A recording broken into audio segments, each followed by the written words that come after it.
Aleluias, glória a Deus! Mais um dia de leitura especial, em que nós estamos aqui para desejar a vocês muito sucesso nesta caminhada, nesta empreitada, neste desafio. E eu estou aqui para te ajudar a alcançar e vencer todos eles. Não saia daí. Daqui a pouquinho nós vamos ter leituras especiais para este dia. O 18º dia de leitura e de estudos da Palavra de Deus. Deus te abençoe.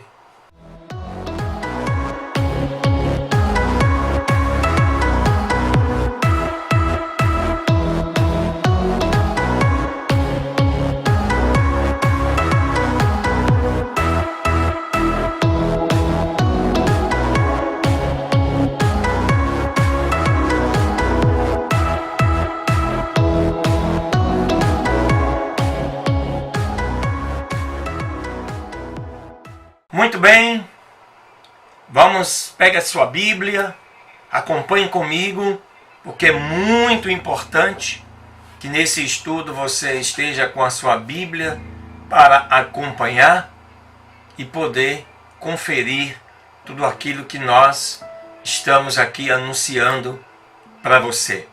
A leitura de hoje, a primeira leitura de hoje, está aí no Evangelho, no capítulo 4 do livro do Evangelho de Marcos, ou, como queiram, São Marcos, que diz assim: a parábola do semeador.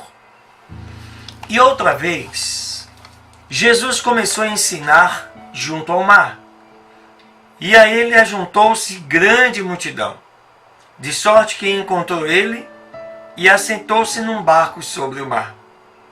E toda a multidão permaneceu em terra, junto ao mar. E lhes ensinava por parábolas muitas coisas. E lhes dizia em sua doutrina: ouvi, eis que o semeador saiu a semear. E aconteceu que, semeando ele, uma parte da semente caiu junto ao caminho. E vieram as aves do céu e a devoraram. E outra parte caiu em pedregais, onde não tinha muita terra. E logo nasceu, porque não tinha terra profunda. Mas, saindo o sol, queimou-se, e como não tinha raiz, secou-se. E outra parte caiu entre os espinhos, e crescendo os espinhos, a sufocaram, e não deu fruto. E outra parte caiu em boa terra, e deu fruto, que nasceu e cresceu. E um produziu 30, e outros 60, e outro 100. E então lhes disse: quem tem ouvidos para ouvir, ouça. E quando estava sozinho, os que estavam perto dele, com os 12, perguntaram-lhe sobre esta parábola. E lhes disse: a vós é dado saber os mistérios do reino de Deus, mas aos que estão de fora se fala por parábolas todas estas coisas, para que, vendo, vejam e não percebam, e ouvindo, ouçam e não entendam, para que não se convertam e lhes sejam perdoados os pecados. E lhes disse: não sabem esta parábola? Como, pois, entenderão todas as parábolas? Quando Jesus falou sobre a questão de ver e não perceber, ouvir e não entender, ele está falando exatamente daquilo que maquina o desejo do coração.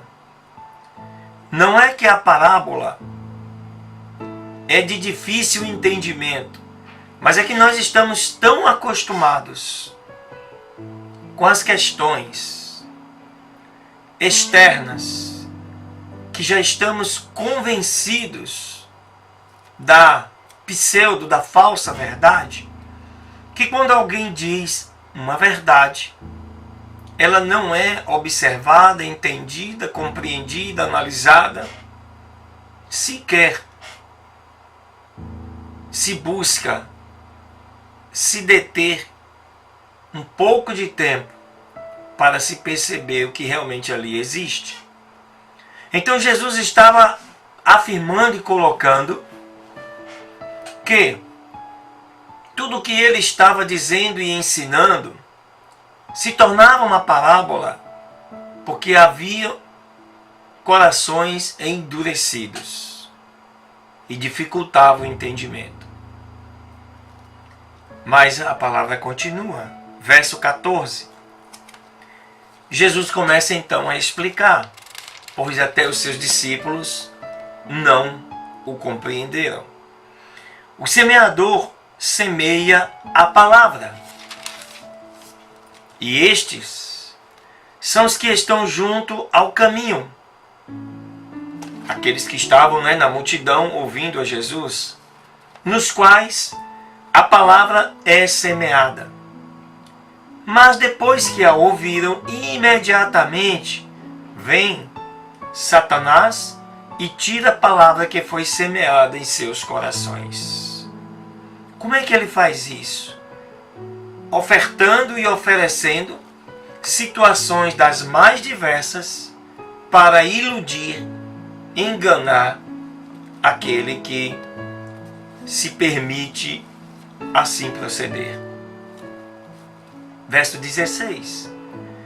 E do mesmo modo estes, os que recebem a semente em pedregais, são os que ouviram a palavra e logo com prazer a recebem, mas não têm raiz em si mesmo.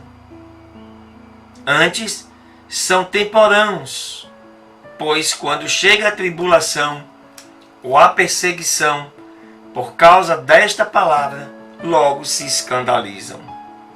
E estes, os que recebem a semente entre os espinhos, os que ouvem a palavra, mas os cuidados deste mundo, o engano das riquezas e as cobiças que há noutras coisas, entrando, sufocam a palavra e a torna infrutífera.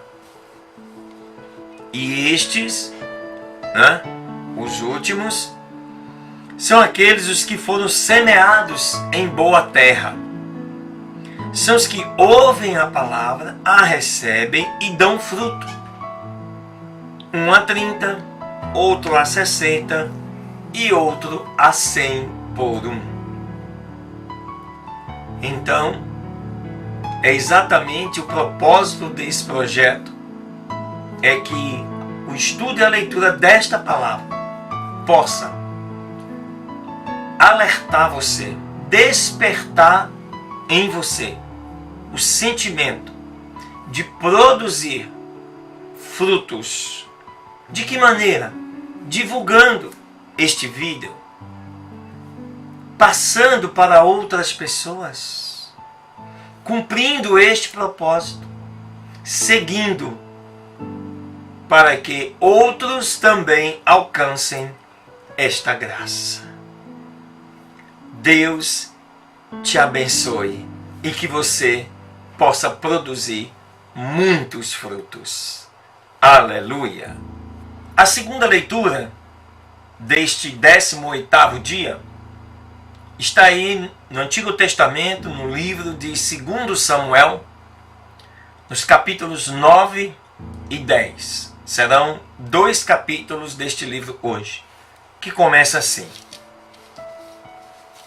E Davi então disse: ficou alguém da casa de Saul a quem lhe possa eu usar de misericórdia por amor de Jonatas? E havia um servo da casa de Saul que se chamava Ziba, ao qual chamaram que viesse a Davi. E o rei lhe disse: És tu Ziba? E ele respondeu: Teu servo. E o rei disse: Não ficou ninguém da casa de Saul, para que eu possa usar com ele da misericórdia de Deus? E Ziba respondeu ao rei: Ainda ficou um filho de Jonatas, aleijado de ambos os pés. Então o rei lhe disse: E esse onde está? E Ziba respondeu ao rei: Eis que está em casa de Maquir, filho de Amiel, em Lodebar. E enviou o rei Davi e o tomou da casa de Maquir, filho de Amiel, de Lodebar. E vindo Mefibosete, que significa, coisa vergonhosa, que demonstrou que todos os que assim não conheciam o Senhor, filho de Jonatas, filho de Saul, a Davi prostrou-se sobre o seu rosto e inclinou-se com reverência. E disse Davi: Mefibosete. E ele respondeu: Eis aqui teu servo. E lhe disse Davi: Não temas, eu na verdade usarei de misericórdia contigo, por amor de Jonatas teu pai, e te restituirei todas as terras de Saul teu pai, e tu comerás sempre pão à minha mesa. E ele, inclinando-se, disse: Quem é teu servo, para que olhes a um cão morto, tal como eu? Então o rei chamou a Ziba, servo de Saul, e lhe disse: Tudo o que foi de Saul e de toda a sua casa, eu tenho dado ao filho de teu senhor. Tu, pois, trabalharás nas terras, tu com os teus filhos e os teus servos, e recolherás os frutos para que o filho de seu senhor tenha com que se manter. E Mefibosete, o filho de teu senhor, comerá sempre pão à minha mesa. E tinha Ziba 15 filhos e 20 servos. Respondeu Ziba ao rei: Conforme a tudo o que ordenou o rei meu senhor ao teu servo, assim fará o teu servo. E quanto a Mefibosete, disse o rei, comerá à minha mesa como um dos filhos do rei. E Mefibosete tinha um filho pequeno que se chamava Mica, e toda a família da casa de Ziba eram servos de Mefibosete. E morava Mefibosete em Jerusalém, porque comia sempre à mesa do rei, e era coxo de ambos os pés.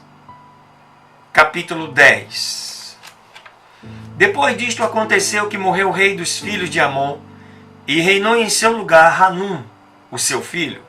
E disse Davi: Eu usarei de misericórdia com Hanum, filho de Naás, como seu pai também fez comigo. E Davi enviou os seus servos a consolá-lo acerca de seu pai. E os servos de Davi foram à terra dos filhos de Amon. E os príncipes dos filhos de Amon disseram a Hanum, seu senhor: Parece que Davi, para honrar teu pai, enviou consoladores?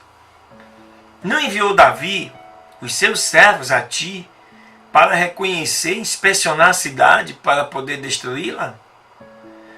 Então Hanum tomou os servos de Davi e lhes raspou, olha que coisa terrível, a metade da barba. Ele rapou ali a metade da barba. E pior, cortou as vestes pela metade até as nádegas. Olha que terrível. E os despachou. Esses homens eram uma espécie hoje de embaixador. Todo país hoje tem consulados e embaixadas em outros países. São seus representantes ali. E quando fizeram saber isso a Davi, ele enviou mensageiros a lhes encontrar, porque eles estavam extremamente envergonhados. E o rei lhes mandou dizer: Ficai em Jericó, até que lhes volte a crescer a barba, e então retornareis. E vendo os filhos de Amon que se tinham feito odiosos a Davi, enviaram os filhos de Amon e alugaram por salário aos sírios da casa de Bet-Reob e dos sírios de Zobá 20.000 homens de pé, e do rei de Maaca 1.000 homens, e de Tobi 12.000 homens. Quando Davi ouviu, enviou Joabe com todo o exército dos valentes. E saindo os filhos de Amon, ordenaram os seus esquadrões à entrada da porta. Mas os sírios de Zobá, de Reob, de Tobi e de Maaca estavam à parte no campo. Vendo, pois, Joabe que havia esquadrões diante e de trás dele, escolheu de todos os escolhidos de Israel e ficou em ordem contra os sírios. E entregou logo o restante do povo na mão de Abissai, seu irmão, e o pôs em ordem para encontrar aos amonitas. E disse: se os sírios forem superiores, tu me ajudarás. E se os filhos de Amon forem mais fortes que tu, eu te darei ajuda. Esforça-te e nos esforcemos pelo nosso povo e pelas cidades do nosso Deus. E faça o Senhor o que bem lhe parecer. E se aproximou Joabe e o povo que com ele estava para lutar com os sírios, mas eles fugiram de diante dele. Então os filhos de Amon, vendo que os sírios tinham fugido, fugiram também eles de diante de Abissai. E entraram na cidade, e voltou Joabe dos filhos de Amon, e veio para Jerusalém. Mas, vendo os sírios que tinham sido feridos de diante de Israel, voltaram a se ajuntar.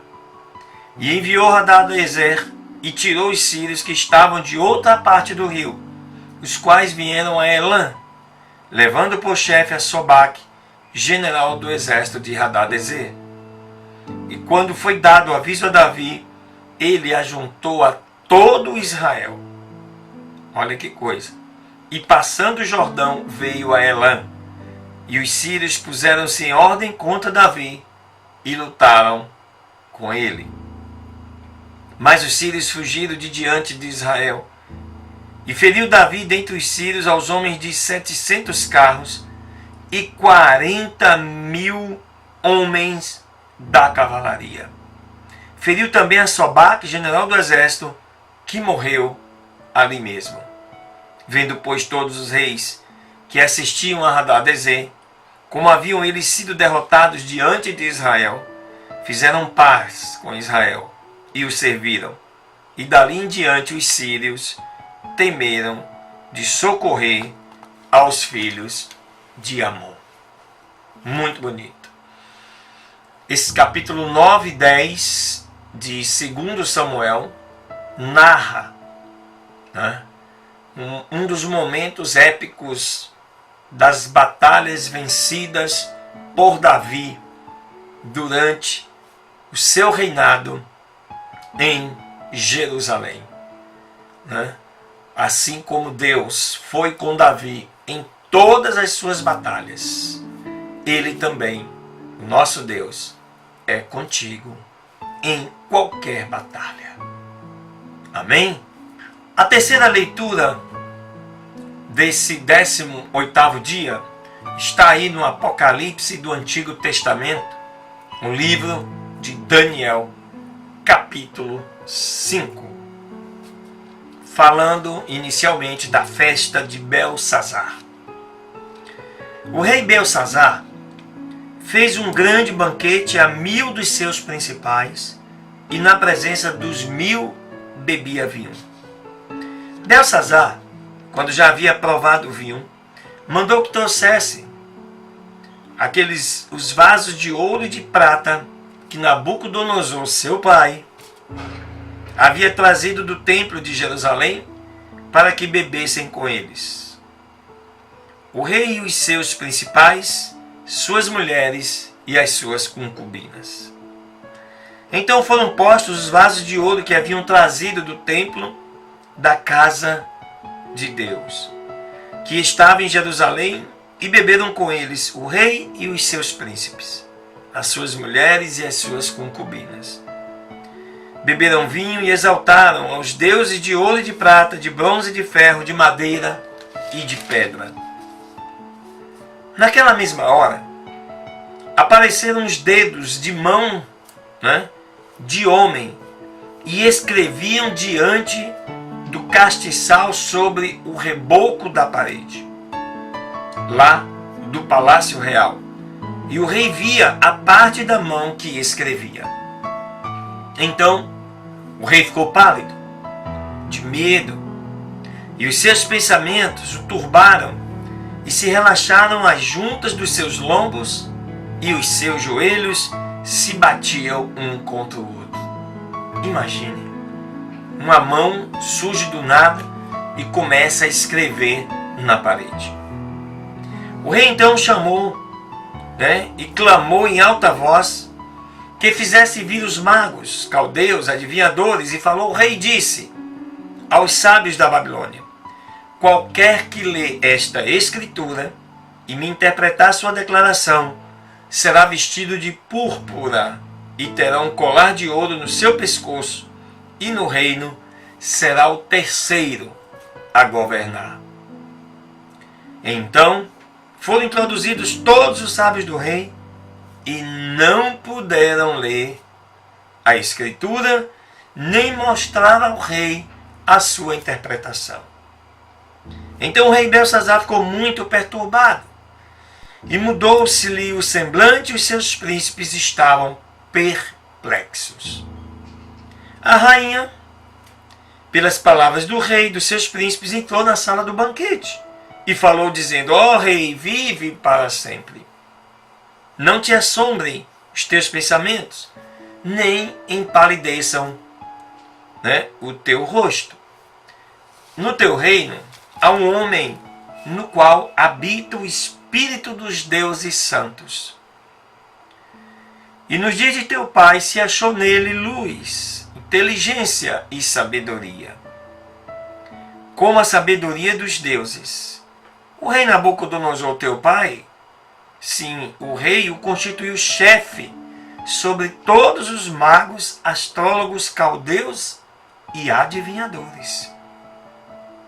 Porquanto nele se achou um espírito excelente, e ciência e entendimento para interpretações, e para decifrar enigmas, e para resolver coisas intrincadas, ao qual o rei pôs por nome de Beltesazar. Chame-se, pois, agora Daniel, e ele declarará a interpretação. Olha como Daniel ficou famoso neste cativeiro. Então Daniel foi posto na presença do rei. E falou o rei dizendo a Daniel: és tu aquele Daniel dos filhos dos cativos de Judá, que o meu pai, o rei, o trouxe de Judá? Eu ouvi de ti que o Espírito dos deuses santos está em ti, e que em ti se acham a luz e o entendimento e a sabedoria são excelentes. E agora mesmo foram postos diante de mim sábios astrólogos para que lessem esta escritura e me declarassem a sua interpretação, mas não puderam dar a interpretação destas palavras. Eu, pois, ouvi dizer de ti que podes declarar a interpretação e resolver as dúvidas. Se agora puderes ler esta escritura e me mostrar sua interpretação, serás vestido de púrpura, e um colar de ouro terás em teu pescoço, e no reino serás o terceiro a governar. Então Daniel respondeu e disse perante o rei: os teus dons sejam para ti, e os teus prêmios dá-os a outro. Contudo, a escritura eu a lerei ao rei, e lhe declararei a interpretação. O Altíssimo Deus, ó rei, deu a Nabucodonosor, teu pai, o reino, e a grandeza, e a glória, e a honra. E pela grandeza que lhe deu, todos os povos, nações e línguas tremiam e temiam diante dele. A quem ele queria matava e conservava a vida de quem queria. E engrandecia ou abatia a quem queria. Mas quando seu coração se voltou soberbo e orgulhoso, foi deposto do seu trono real e passou dele a sua glória. E foi tirado dentre os filhos dos homens, e o seu coração foi feito semelhante ao dos animais, e com jumentos monteses foi sua morada. A Eva fizeram-no comer como os bois, e o seu corpo foi molhado com o orvalho do céu, até que ficou conhecendo que o Altíssimo é Deus e tem domínio sobre o reino dos homens, e que constitui sobre ele a quem quiser. E tu, Belsazar, que és seu filho, não humilhaste o teu coração, ainda que sabendo de tudo isto. Pelo contrário, contra o Senhor do céu tens se levantado, pois fizeste trazer diante de ti os vasos da casa dele, e tu e os teus príncipes, as tuas mulheres e as tuas concubinas beberam vinho neles.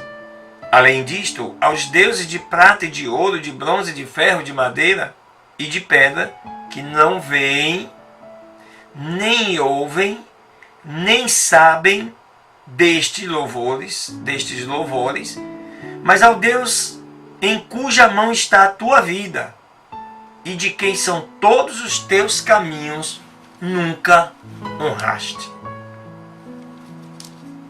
Então, da sua presença foi enviada aquela parte da mão que escreveu esta escritura. Esta, pois, é a escritura que se escreveu. Mene, Tekel e Parsim. Mene, Tekel e Parsim. Esta, verso 26, é a interpretação do assunto. Mene, contou Deus o teu reino e o acabou. Tekel, pesado foste na balança e foste achado em falta. Pérez, o teu reino foi dividido e dado aos medos e aos persas. Que duro, hein? Então ordenou Belsazar que vestissem a Daniel de púrpura e em seu pescoço fosse posto um colar de ouro, e proclamassem que ele seria o terceiro a governar no seu reino. Naquela mesma noite foi morto Belsazar, rei dos caldeus, e Dario, o Medo, tomou e ocupou o reino, sendo da idade de 62 anos. Mais um momento do poder de Deus operando ali na Babilônia, mesmo com o povo judeu cativo. Deus nunca abandonou seu povo e continuou a estar com eles, ensinando-os no cativeiro, livrando-os, protegendo-os, guardando-os no cativeiro. Este mesmo Deus também te livra, te guarda, te protege. Ele está comigo e está com você. Deus te abençoe.